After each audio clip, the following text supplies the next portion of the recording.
बड़ा बड़ा छोटा टूर था हम लोग के लिए, लेकिन इम्पोर्टेंट था कि पहले मैच में जो दूसरे मैच हम जो खेले वो जिस तरीके से खेले और जिस तरीके से डोमिनेट कर पाए वो बहुत इंपॉर्टेंट था, और गोइंग फॉरवर्ड वो बहुत कॉन्फिडेंस देगा हम लोग को एज अ टीम। और द सर्टन थिंग्स जो हमें बेहतर करनी है गोइंग फॉरवर्ड, आई थिंक ये एक उसका एक स्टेप है आगे धीरे धीरे जाने के लिए, क्योंकि टाइम है अपने पास। और लेकिन ये यहाँ से एक जर्नी चालू हुआ है और यहाँ से कोशिश करेंगे या कि जितनी भी सीरीज आगे खेलें बेहतर होने का कोशिश करेंगे। बी ऑनेस्ट, मैंने पूरा कोशिश एक ही है कि यहाँ अगर आप इंटरनेशनल लेवल पे आए हो तो ऑब्वियसली आपने काफ़ी चीज़ एक तरीके के आए होंगे, और मेरा मानना हुआ है कि मैं एज अ कैप्टन प्लेयर को जितना फ्रीडम दे सकूं, या जितना एक एक कल्चर होता है कि जहां प्लेयर जाके बिंदास खेलेगा, कोई आपको कुछ बोलेगा नहीं। और सर वो सेम तरीका वर्ल्ड कप में भी था। और ऑब्वियसली वो जिस कुछ चीज़ें जहां हम नहीं बेहतर कर पाए, हम जीते नहीं है तो, लेकिन यहाँ से गोइंग फॉरवर्ड हमेशा वही रहेगा कि कोई पूरा हमेशा बैक करेंगे और कोशिश करेंगे कि प्लेयर्स खुल के ही खेले। सी, पहली बात तो बाहर कौन क्या बोल रहा है उससे ये लेवल पे ज़्यादा फ़र्क नहीं पड़ता है। ये मेरी टीम है, अगर और हम कोच और मेरे को जो ठीक लगेगा, जो साइड हमें चेक करनी है, और अब बहुत समय है, सबको मौका मिलेगा, सबको पूरा मौका मिलेगा, और जब मौका मिलेगा लंबा मौका मिलेगा वो है। लेकिन ज़्यादा डिफिकल्ट नहीं है। अगर बड़ा सीरीज होता तो डेफिनेटली, अगर ज़्यादा मैचेस होके तो ऑब्वियसली अपॉर्चुनिटी मिलता, लेकिन जब छोटा है मैं ज़्यादा चिप इन चेंज में बिलीव नहीं करता हूँ और आगे भी बिलीव नहीं करूँगा। और सिंपल था, जो जो टीम को ज़रूरत थी, जैसे मुझे 6 बॉलिंग ऑप्शन डलाना था, और वो चीज़ आई थिंक ये टूर में आया है। जैसे दीपक ने भी बॉलिंग डाला है कि थोड़ा थोड़ा करके ऐसे अगर बैट्समैन चिप इन करते रहेंगे, so eventually in T20 cricket आपके पास बहुत सारे मौके मिल सकते हैं कि अगर कोई गेम जा भी नहीं रहा है तो आप डिक्टेट कर सकते हो कि नए नए बॉलर्स को डला के और सरप्राइज कर सकते हो बैट्समैन को। Obviously Siraj, I think Siraj did exactly what maybe I wanted from this wicket as a bowler. I think in T20 cricket, was, yes, you'll definitely get hit. Somewhere down the line, if you try to get saved by, if you go on defense as a bowler, you will have good days, but at the same point of time when you are not having your good day, it will literally haunt you.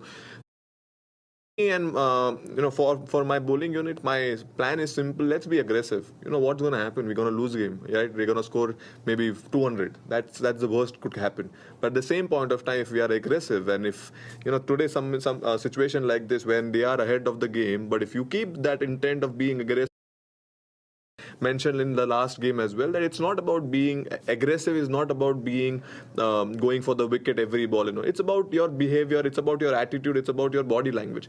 And I think somewhere down the line going forward, we will maintain this, and we will be aggressive as a bowling unit, and at the same point of time we will pick bowlers as well who can intimidate batsmen as well if it needed be.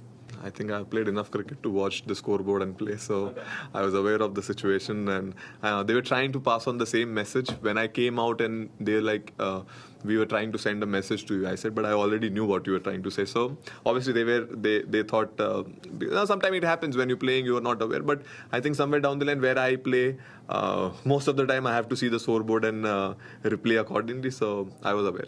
It's not difficult. It's there, everything on the scoreboard, and at the same point of time, I can make it more complicated and think about a lot. But it's something which obviously rain is not in my control. So it was simple to see the scoreboard and make sure that. I realized that when it started drizzling, we were 63, and the DLS required 63. So that point of time, I was watching every ball and making sure that we stay there only. To be honest, I did not expect the rain to come and close down the game. But my point was saying, if it stops, I want to be at the DLS. I want to be there. That's the reason all of a sudden when we were hitting, we realized that I just told Hudda that right now, let's keep playing and let's stay there. And obviously, if the rain stops, and at the same point of time, we lost wicket as well. So we had to consolidate and kind of take the game deep and do the same thing what I've been doing. Simple as that. सोच मेरा point, सी, जब तक चीज़ें होती नहीं है उसके आप सोच नहीं सकते। ऑब्वियसली कोई अगर बोल रहा है तो अच्छा फील होता है, या टू बी ऑनेस्ट, यस, क्या ये जो बात बोल रहे हैं, लेकिन मेरे लिए सिंपल है कि अगर मैं एक सीरीज़ करूं या 2 सीरीज़ करूं या एक मैच करूं, मेरा पॉइंट वो है कि जिस तरीके से मुझे खेलना है क्रिकेट, जिस तरीके से मैं गेम देखता हूँ, मैं उस तरीके से कैप्टनसी करूँगा। और मेरा पॉइंट सिंपल है, जब जब मौका मिलेगा वो मैं कोशिश करूँगा कि उस तरीके से मैं जाऊँ, और जो जिस टाइप का क्रिकेट मुझे खेलना है मेरी टीम के लिए, जो वो मैं वहाँ कोशिश करूँ कि मैं दिखा पाऊँ, एज अ यूनिट हम दिखा पाएँ। और उस पर ही फोकस है, जब आगे जो आएगा वो फिर वो देखेंगे, लेकिन अभी सिर्फ उस पर ही फोकस है।